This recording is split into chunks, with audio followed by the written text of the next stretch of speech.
నేతన్న నేసేది వస్త్రం కాదని ఒక జీవితమని రాష్ట్ర ఉప ముఖ్యమంత్రి పీఠాపురం ఎమ్మెల్యే కొణిదెల పవన్ కళ్యాణ్ పిలుపు మేరకు వారంలో ఒక్క రోజైనా చేనేత వస్త్రాలను ధరించి చేనేత వృత్తిని కాపాడుకోవాలని ఎమ్మెల్సీ కొణిదెల నాగేంద్రబాబు పిలుపునిచ్చారు. పీఠాపురం నియోజకవర్గం గొల్లప్రోలు మండలం చేబ్రోలు తాటిపత్తి గ్రామాల్లో జాతీయ చేనేత దినోత్సవాన్ని నిర్వహించారు. ఈ కార్యక్రమానికి ముఖ్య అతిథులుగా ఎమ్మెల్సీ కొణిదెల నాగేంద్రబాబు, కాకినాడ ఎంపీ తంగెళ్ల ఉదయ్ శ్రీనివాస్, అలాగే అతిథులుగా తుమ్మల రామస్వామి బాబు, పెండెం దొరబాబు, ఓదూరు కిషోర్ హాజరయ్యారు. ముందుగా ఎమ్మెల్సీ కొణిదెల నాగేంద్రబాబు చేతుల మీదుగా జ్యోతి ప్రజ్వలన కార్యక్రమాన్ని నిర్వహించి అనంతరం మహాత్మా గాంధీ చిత్రపటానికి ముఖ్య అతిథులు పూలమాలలు వేసి ఘనంగా నివాళులర్పించారు. అనంతరం కూటమి ప్రభుత్వం చేనేత కుటుంబాలకు అందిస్తున్న సంక్షేమాన్ని రాష్ట్ర చేనేత కార్పొరేషన్ డైరెక్టర్ సూరిశెట్టి జయకృష్ణ వివరించారు. అనంతరం ఎంపీ ఉదయ్ శ్రీనివాస్, ఎమ్మెల్సీ కొణిదెల నాగేంద్రబాబు కార్యక్రమాన్ని ఉద్దేశించి ప్రసంగించారు. చేనేత కార్మికులను ఎమ్మెల్సీ కొణిదెల నాగేంద్రబాబు చేతుల మీదుగా సన్మానించారు. చేనేత కార్మికులకు ప్రభుత్వం అందిస్తోన్న చేనేత ప్రోత్సాహాల చెక్కులను కొణిదెల నాగేంద్రబాబు చేతుల మీదుగా అందజేశారు. ఈ సందర్భంగా నాగేంద్రబాబు చేనేత వస్త్రాలను కొనుగోలు చేశారు. ఈ కార్యక్రమంలో కాకినాడ జిల్లా జాయింట్ కలెక్టర్ భరత్, మాజీ జెడ్పీటీసీ మడికి ప్రసాద్, చక్రం, జ్యోతుల శ్రీనివాస్, వల్లి, సుబ్బారావు తదితరులు పాల్గొన్నారు. ఈ రంగాన్ని వృద్ధి చేయాలి. ఈ రంగం ద్వారా నేతల స్వాములు అందరూ కూడా బాగుండాలని వారు ఆ రోజు బ్యాంక్ అంబాసిడర్ వ్యవహరించారు. వారికి కూడా మీ అందరి తరఫున చేనేత కుల బాంధవులందరి తరఫున ప్రత్యేకంగా ధన్యవాదాలు, నమస్కారాలు తెలియజేస్తున్నాను. తెలుసుకోవడం జరిగింది.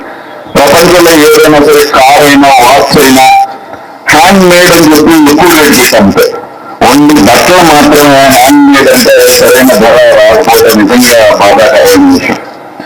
దీన్ని గుర్తించి ఒకప్పుడు వీరికి బ్రాండ్ అంబాసిడర్ కూడా నేనే ఉంటానని చెప్పిన నాయకులు ఎవరైనా ఉన్నారు అంటే ఆయన అంతర్జాతీయ బ్రాండ్స్ అన్ని కూడా ఆయన కాళ్ళ కింద ఉంటాయి.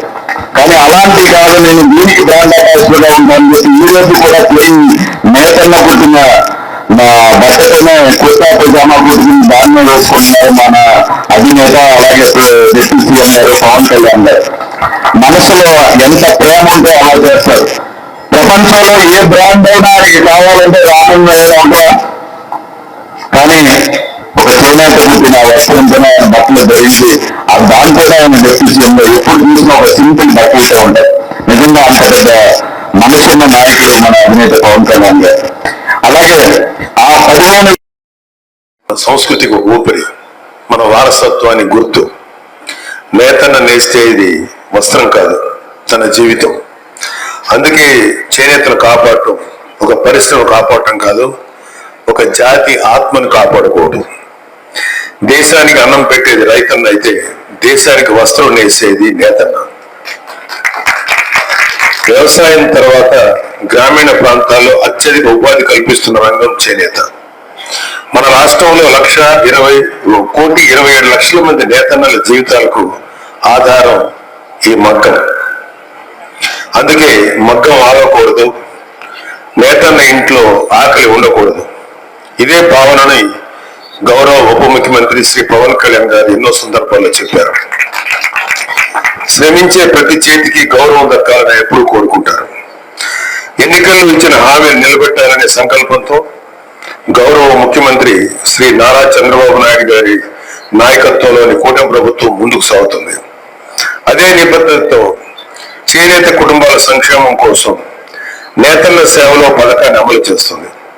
ఈ పథకం ద్వారా అర్హులైన ప్రతి చేనేత కుటుంబానికి ఏటా 25,000 రూపాయలు ఆర్థిక సహాయాన్ని నేరుగా వారి ఖాతాల్లో జమ చేస్తుంది. ఈ రోజు రాష్ట్ర వ్యాప్తంగా 71,536 మంది నేతన్నల కుటుంబాల ఖాతాల్లో 179 కోట్ల ఆర్థిక సహాయాన్ని ప్రభుత్వం జమ చేసింది. కాకినాడ జిల్లాలో 3,639 నేతన్నలు ఈ పథకం ద్వారా లబ్ధి పొందుతుండగా మన గౌరవ ఉప ముఖ్యమంత్రి పవన్ కళ్యాణ్ గారి ప్రాతినిధ్యం వహిస్తున్న మన పీఠాపురం నియోజకవర్గంలో 1,894 మంది నేతన్నలకు ఈ పథకం ప్రయోజనం ఉంటుంది. ఇది చాలా గర్వకారణం మా అందరికీ కూడా. ఇది కేవలం ఆర్థిక సహాయం మాత్రమే కాదు, నేతన్న శ్రమకి ప్రభుత్వం ఇస్తున్న గౌరవం, వారి కుటుంబ భవిష్యత్తుకి అందిస్తున్న భరోసా. అంతేకాదు ఉచిత విద్యుత్తు, 50 ఏళ్లకే పెన్షన్, థ్రిఫ్ట్ ఫండ్, ముద్రా రుణాలు, వర్షాకాల వేతన నష్టపరిహారం, ఈ పెహచాన్ కార్డులు వంటి పథకాలతో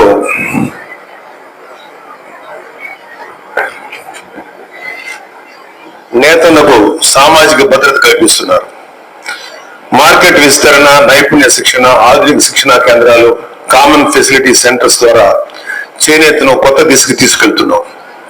విశాఖలో 4,200 కోట్లతో సుస్థిరమైనటువంటి textile recycling unit, P4 model విలువ ఆధారిత ఉత్పత్తులతో చేనేతకు మరింత బలమైన భవిష్యత్తు నిర్మిస్తున్నాం.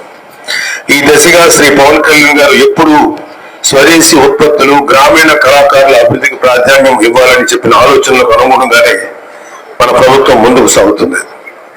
మన ఉప్పాడ జామదాని ప్రపంచవ్యాప్తంగా గుర్తింపు పొందటం ప్రతి తెలుగు వారికి గర్వకారణం. GI గుర్తింపు, ఒక జిల్లా ఉత్పత్తి ఎంపికతో ఉప్పాడకి అది మరింత పెరిగింది. గొల్లపురంలో పిఠాపురం, పెద్దాపురం చేనేత సహకార సంఘాలు బలోపేతం